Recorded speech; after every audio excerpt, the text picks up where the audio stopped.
Jeremias 12, do 1 ao 5. Graças a Deus. A palavra do Senhor diz então: quando a mulher viu que a árvore era boa para alimento, atraente aos olhos e desejável para dela se obter sabedoria, tomou do seu fruto e comeu. Também o deu ao seu marido, que estava com ela, e ele o comeu. Agora vamos ler Jeremias capítulo 12, dos versos 1 até o 5.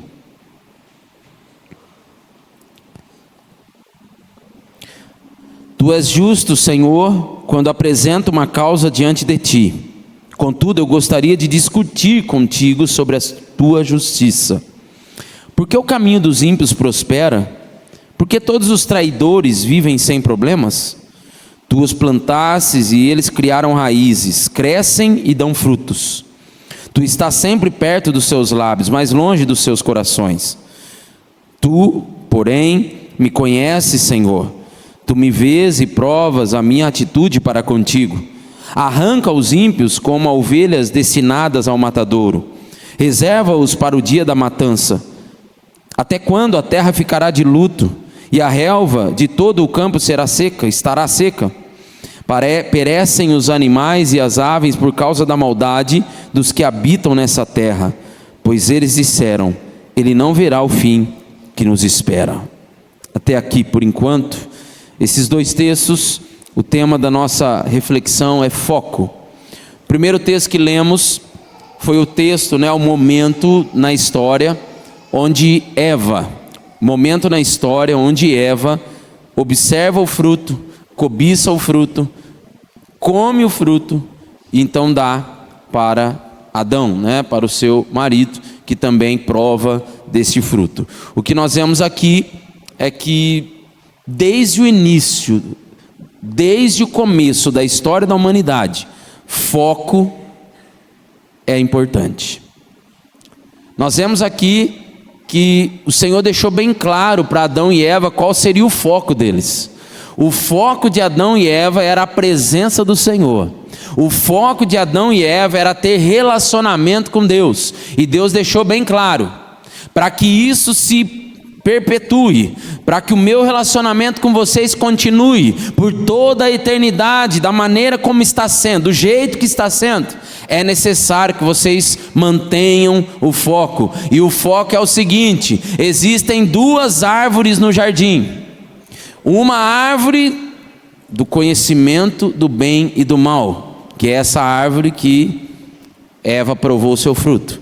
E a segunda árvore é a árvore da vida.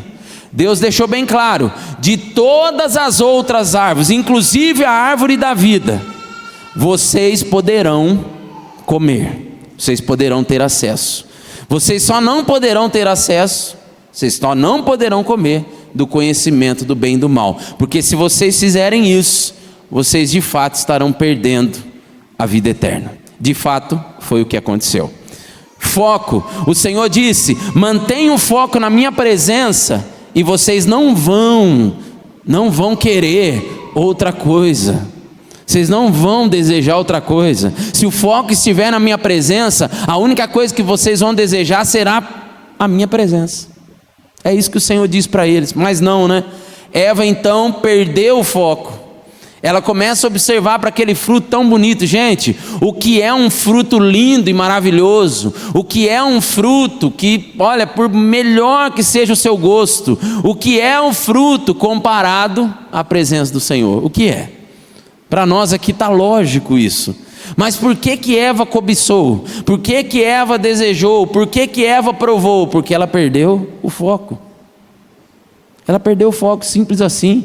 E como que ela perdeu o foco? Através das palavras de Satanás. Isso aconteceu lá no começo e acontece até hoje. Tem gente perdendo o foco por ouvir quem não deveria ouvir. E quem você deveria ouvir, você não ouve, muitas vezes. Quem eu deveria ouvir, eu não estou ouvindo. Estou ouvindo tudo, menos o que eu deveria. Então a primeira coisa que nós aprendemos é que coisas atraentes, coisas que aos olhos parecem lindas, maravilhosas, e começa até a salivar a boca, porque isso é muito lindo e parece ser muito gostoso, parece ser muito maravilhoso para a minha vida. Coisas atraentes mudam destino. De fato foi o que aconteceu. Eva perdeu o foco, e eu tenho uma triste notícia para dar para vocês. Justamente porque Eva perdeu o foco, eu, você e nós sofremos tanto no dia de hoje. Perder o foco muda destino, e não só o seu, daqueles que virão depois de você. Eu sinceramente não vou dizer que eu estou cansado, mas não é essa palavra, mas eu estou acostumado a conversar com pais de família, que ao observar a história dele, ele começa a contar a história dele, você começa a perceber que tudo que ele fez de errado, os filhos estão fazendo. Exatamente tudo, assim, na risca, na linha. Não é um, não é dois, não, quase a maior, assim, quase todos, não é a maioria, é quase todos. O que o pai fez errado, o filho está fazendo. E quando não, o filho está fazendo pior. Porque quando o pai perde o foco, toda a família vai junto. Se Eva perdeu e toda a humanidade está junto, imagina, né, nessa situação um pouco mais micro, né, que é a situação familiar. Por isso que nós oramos aqui para que Deus fortaleça as famílias, para que Deus fortaleça o lar, fortaleça o casamento, porque nós, principalmente nós, como pais, como esposos, como mulheres e esposas, não podemos perder o foco. Não podemos perder o foco. E aí então nós fomos para o texto de Jeremias.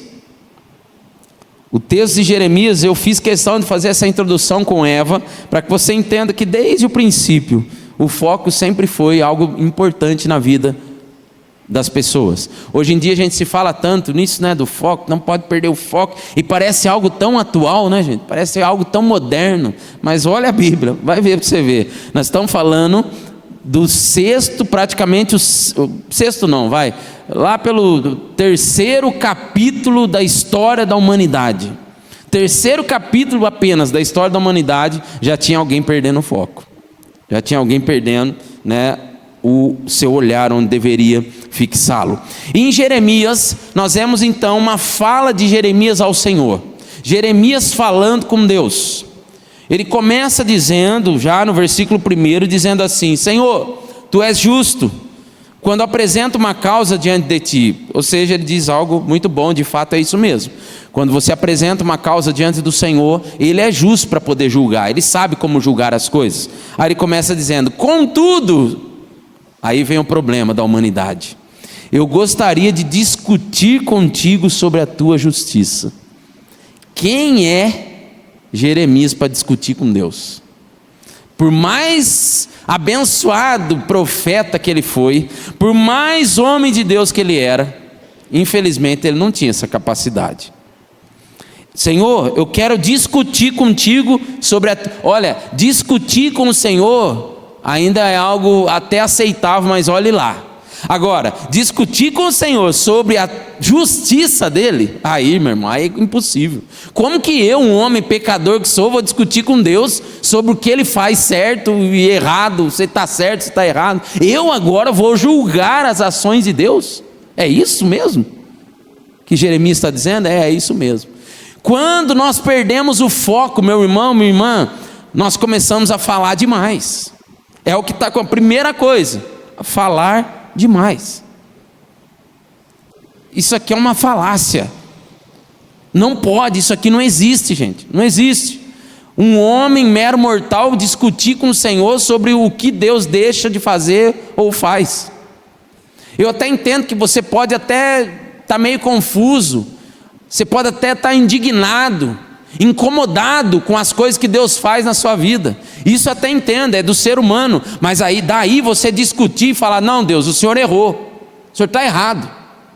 Não, aí já é demais, né, gente? E é justamente o que Jeremias então fala. Se você observar durante todo o texto desse capítulo, pelo menos 10 vezes Jeremias começa a falar os ímpios, os traidores. 10 vezes essas duas palavras aparecem: ímpios e traidores.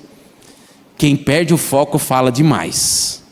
E um ditado que diz que quem fala demais dá o quê, gente? Dá bom dia a cavalo. Começa a perder o seu senso. Ele começa então a falar muito sobre os ímpios, ele começa a falar muito sobre os traidores, ele começa então a se colocar numa posição: Senhor, eu sou muito melhor do que eles. Está cheio de traidor, está cheio de gente ímpia que não está nem aí. Então, quando nós perdemos o foco, o nosso foco não está em Deus, a nossa mente começa a ser dominada pelas nossas emoções, pelos nossos desejos. E aí eu começo então a ter uma visão de vingança, uma visão de troco, uma visão de eu não levo desaforo para casa. Nós começamos a ser dominados pelas palavras que todo mundo diz. Todo mundo está dizendo que é ruim. É ruim mesmo. Esse cara aí, essa pessoa aí, esse fulano aí. Vem uma pessoa e fala que fulano de tal é ruim, vem outro e fala que fulano de tal é ruim. Você está abraçando a ideia. Realmente é ruim mesmo. É isso que Jeremias está vendo aqui. Ele começa a falar o que todo mundo diz, gente. E se esquece, se eu estou com foco em Deus, a pessoa pode ser a pior pessoa do mundo. Todo mundo pode chegar para você e falar assim: aquele fulano não presta. Mas se você é um homem, uma mulher de Deus, falar: tudo bem. As atitudes dele, dela mostram isso. Mas em Deus sempre há esperança. Por mais ímpio, por mais traidor que ele ou ela seja, em Deus sempre há esperança. Eu não posso ficar repetindo o que todo mundo diz, porque o meu foco está em Deus e não na pessoa. Meu foco está nele. Nós passamos a agir, sabe como? Quando nós tiramos o foco de Deus? Como multidão, e não mais como discípulo. Multidão vai atrás de Jesus para milagre, para bênção, vai atrás de Jesus porque Jesus é famoso, vai atrás de Jesus porque estão falando bem de Jesus. É só por isso que multidão está atrás dele. Inclusive tem um monte de multidão dentro da igreja. Característica de multidão dentro da igreja. Por que você está na igreja? Porque é gostoso, porque o culto é bonito, maravilhoso, porque lá a palavra é boa, eu vou lá porque eu me sinto bem. Isso é atitude de multidão, gente. Eu vou à igreja pela presença de Deus, porque quem me leva à igreja é Deus. Eu não vou na igreja porque me mandaram ir, eu vou na igreja porque Deus me levou até lá. Eu estou lá porque eu gosto da presença de Deus. E aí você fala: mas a presença de Deus não está na minha casa? Lógico que está. A presença de Deus não está no meu trabalho? Lógico que está. Se você é um cristão, está lá também. A diferença é que aqui é um monte de gente unida no mesmo pensamento, adorando ao mesmo Deus, e óbvio que é diferente. É a mesma coisa que você na tua casa lá com 3, 4 pessoas se reunir e falar: agora nós vamos adorar a Deus juntos. Você vai ver, é diferente. É diferente quando a gente se une no mesmo pensamento. E aí então a gente começa a agir como multidão. Por quê? Porque o meu foco não está mais nele, o meu foco está naquilo que ele pode dar ou não para mim. Cuidado. Outra coisa que nós aprendemos com Jeremias é que a gente perde tanto as estribeiras do nosso pensamento, a gente perde tão controle da nossa mente, que a gente quer agora ensinar Deus a trabalhar. É isso que Jeremias começa a mostrar aqui. Senhor, vamos falar aqui. Senhor, vamos ser sinceros. O senhor não acha que o senhor exagerou demais aqui nessa situação aqui? O senhor não acha que é isso que Jeremias estava querendo ensinar Deus a trabalhar, discutir contigo? E lá na frente ele ainda diz assim: Senhor, por que o senhor não mata os ímpios? É simples, acaba com os ímpios da terra, a terra ia ser uma beleza. E ainda ele dá, veja bem, gente, presta atenção no que eu estou dizendo, são detalhes que a Bíblia dá. Ele está querendo ensinar Deus a trabalhar e dizendo como Deus deve fazer. Senhor, sabe o que o senhor deve fazer? O senhor deve pegar esses traidores, esses ímpios, enfileirá-los um a um e ir matando um por um, como mata as ovelhas. Como as ovelhas, né, são mortas. Senhor, por favor, pai, faz uma filinha, mata todo mundo e a terra ficará melhor. A vida será outra, sem traidor, sem ímpio. É isso que você quer? Se fosse eu, tá, gente? Sinceramente, estou falando para vocês Jeremias aqui, mas se fosse eu, talvez falaria a mesma coisa, e eu daria até mais detalhe para Deus às vezes. Falou, Jeremias teve uma criatividade aqui, né, gente, nesse texto, né? Ensinando Deus a como Deus deveria fazer para melhorar a terra. Senhor, melhora a terra, mata todo mundo que é ruim, todo mundo que não presta, e está resolvido. Quando eu perco o foco em Deus, as coisas precisarão ser do meu jeito e não do jeito dele. Quando eu perco o foco em Deus, eu acho que eu sei o que precisa ser feito. Não é mais a vontade de Deus, é a vontade que eu acho, é a minha vontade. Isso é perder o foco em Deus. E por último, quando nós olhamos para esse texto, tirando o foco em Deus, eu começo a acreditar em mentiras. Ele diz no verso, no começo, ele diz assim: Senhor, por que todos os traidores vivem sem problemas? Você acredita nisso, gente? Você acha que isso é verdade? Você acha que só porque a pessoa é traidora de alguém, ela está de boa? Pelo contrário, gente. Cada um colhe das suas atitudes, daquilo que faz, daquilo que fala. Uma mentira. Jeremias está acreditando, de fato, que os traidores, ele olha para quem está traindo e fala: parece que a vida dele é melhor do que a minha. Parece que está tudo bem com ele, comigo está tudo despedaçado, está tudo virado de cabeça para cima, ou de pernas para cima, melhor dizendo. Mentira. Eu começo a acreditar, se eu tirar o foco de Deus, eu começo a acreditar numa coisa que não é verdade. Quem disse que os traidores vivem sem problemas? Quem falou isso? De onde veio isso? Gente, não é assim. Deus, ele aceita isso de Jeremias. Você sabe por quê? Porque se eu, agora vou me colocar no papel de Deus, se eu fosse Deus e ouvisse isso aí de Jeremias, eu já logo tacaria um raio, em vez de matar os traidores, eu matava Jeremias. Você vem querer me ensinar agora? Olha o seu tamanho, pô. Olha quem que você é. Se eu fosse Deus, faria isso com ele. Mas Deus aceita, Deus ouve, coisas que muitas vezes nós não temos capacidade de ouvir, coisinhas pequenas, mas Deus ouviu coisas horríveis da boca de Jeremias, mas Deus ouviu. Mas sabe por que Deus aceita? Por causa de uma coisa que em outros textos nós vamos ver. A Bíblia diz que o Senhor não rejeita um coração sincero, porque do que adianta eu odiar todo mundo e quando eu for orar eu fazer uma oração bonitinha, e quando eu for entrar na presença de Deus, fazer aquela oração protocolar, formal, excelso e magnânimo Deus Todo-Poderoso. Mas o coração está cheio de ódio, o coração está cheio de raiva, de ira das pessoas, aí quer dobrar o joelho e dar uma de, não, agora eu estou orando, agora eu vou buscar Deus, e aí o Senhor vai tirar o ódio de mim. Não, irmão, isso não é sinceridade. Sinceridade é o que Jeremias fez, que muitos de nós não temos coragem de fazer o que ele fez. Deus aceita, porque ele não resiste. Sabe o que é resistir? Ele não bate de frente com um coração sincero e quebrantado. A pergunta é, meu irmão, o que anda se passando no seu interior ultimamente? O que anda acontecendo no seu interior hoje? Porque Deus dá a resposta para Jeremias. O versículo 5 do capítulo 12, Deus fala assim para ele. A resposta de Deus é o subtítulo do texto: se você correu com homens e eles o cansaram, como poderá competir com cavalos? Se você tropeça em terreno seguro, o que fará nos matagais junto ao Jordão? O Senhor então faz questão de dizer para Jeremias: Jeremias, volta o teu foco, Jeremias, volta o teu foco. Mas ele não fala isso.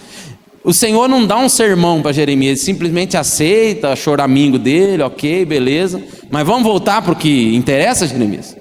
Vamos voltar para o que interessa? É o seguinte: nada disso que você está reclamando aí vai acabar. Eu não vou matar os ímpios, eu não vou matar os traidores, eles vão continuar. E tem um detalhe, Jeremias, eles vão se multiplicar na sua vida.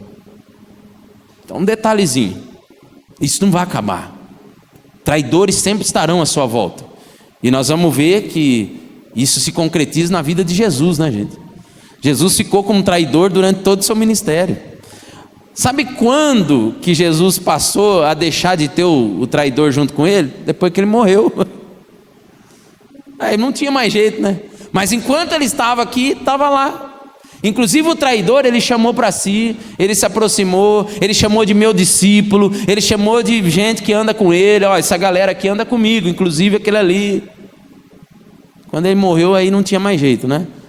Então Deus estava dizendo uma coisa que de fato aconteceria lá na frente: os traidores vão continuar do seu lado, vão continuar perto de você, isso não vai mudar. Primeiro, presta atenção. Ele começa dizendo: se você correu com homens e eles o cansaram, como poderá competir com cavalos? Ele está dizendo: cavalos têm a força de 10 homens. Isso é provado. Pelo menos 10 homens têm, juntando eles, têm a força de um cavalo. Então é o seguinte, Jeremias: os seus problemas vão se multiplicar. Então volta para o foco. O foco não são nas pessoas, o foco não são nos problemas, o foco está em mim. É isso que Deus está dizendo. E outra coisa que Deus fala para ele é o seguinte: presta atenção. Se você tropeça no terreno seguro, o que fará junto aos matagais, no matagais junto ao Jordão? Presta atenção.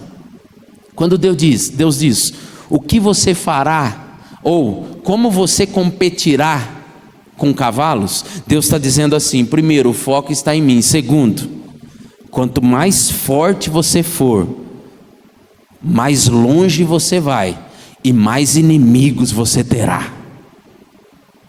Deus está mostrando para ele que quando o foco está nele, o foco está em Deus, você será mais forte, você vai mais longe, só que seus inimigos serão maiores também. Simples assim. Coloque o foco em Deus e pense na evolução e não nos problemas, porque problemas nos fazem evoluir. Então pense na evolução e não nos problemas. É isso que Deus está dizendo. As situações vão ficar mais difíceis. Você está caminhando num terreno plano, tranquilinho, lisinho. Daqui a pouco você vai começar a caminhar, para ser bem claro o que a palavra diz aqui, numa palavra mais bonita, né? Do que o texto diz, é bonito. Você vai caminhar no brejo, seus pés molhados, no meio de lama, no meio de planta e água e tudo junto. Isso vai dificultar a sua caminhada. Olha, Jeremias, as coisas serão mais difíceis, mas se o foco estiver em mim e não nas situações, você vai evoluir, você vai continuar sendo mais forte, você vai continuar indo mais longe. Mas os problemas estarão aí, continuarão aí. O meu foco, aliás, o teu foco, o meu foco deve estar sempre em Deus e não nos problemas e não nas pessoas. Porque se você focar nas pessoas, você vai achar que você está sendo perseguido sempre, porque nunca os problemas vão acabar. E a verdade é que o achar que ser perseguido e sentir a presença de Deus diariamente, a todo momento e a toda hora, são coisas que vão caminhar juntos. Tem hora que você vai olhar e vai ouvir alguns passos. Eu estou ouvindo passos. Estou ouvindo passos atrás de mim. Quem sabe não é Deus te acompanhando, né? E às vezes eu acho que estou sendo perseguido. Se Deus diz que vai estar com você, meu irmão, vai estar com você. Simples assim. Teu foco deve estar em Deus e não nas situações, porque as situações vão te cansar, vão sugar a sua energia. Agora, se você estiver com foco em Deus, você vai ser fortalecido dia após dia, momento após momento, hora após hora. Meu foco está sempre nele, e Ele recarrega as minhas energias, Ele recarrega as minhas baterias, é Ele que faz isso. Veja que quando a palavra do Senhor diz que Ele dá aos seus amados o sono é uma bênção. O sono deve ser revigorante. A noite é para ser de cura e não de pavor. A noite é para te curar, para te deixar física e emocionalmente restaurado. Enquanto que para muitos, se focar nos problemas, focar nas pessoas, a noite será de espanto, de medo. Irmão, se você está com foco em Deus, apaga a luz e manda ver. Dorme. Quem está com foco em Deus, irmão, já viu aquele negócio de eu tenho medo de escuro? Tem gente que tem medo de escuro depois de velho, né, gente? Isso é normal, viu? Normal. Olha lá, já fica um olhando pro outro aí e tal. É óbvio que eu estou dizendo no sentido figurado, né? A noite não será mais espanto. Pode ficar aquele breu, não pode ter luz nenhuma, porque o Senhor me deu uma bênção. Essa bênção se chama sono. Porque quando o meu foco está nele, eu consigo descansar. Amém? Vamos orar, meus queridos? Vamos orar em nome de Jesus. E eu até falando com Deus, Senhor, por que essa palavra? Por que foco, né? Sabe por quê, gente? O mês de agosto, nós estamos entre ali, né, o meio do ano e o final do ano, né? Tá quase, já passou do meio, mas não chegou no final ainda. Nós tendemos a começar a perder o foco, porque nós já estamos em agosto, né? O fim já está logo ali e o começo já passou, mas o fim não chegou ainda. É assim na maioria das coisas. Nós começamos com um grupo, já não é mais o mesmo grupo, nós estamos no 8º dia. Foco. Que tal você pensar num foco para chegar no 12º dia? É isso que o Senhor está dizendo para nós. Quando chegar em agosto, mantenha o foco. Amém? Vamos orar em nome de Jesus.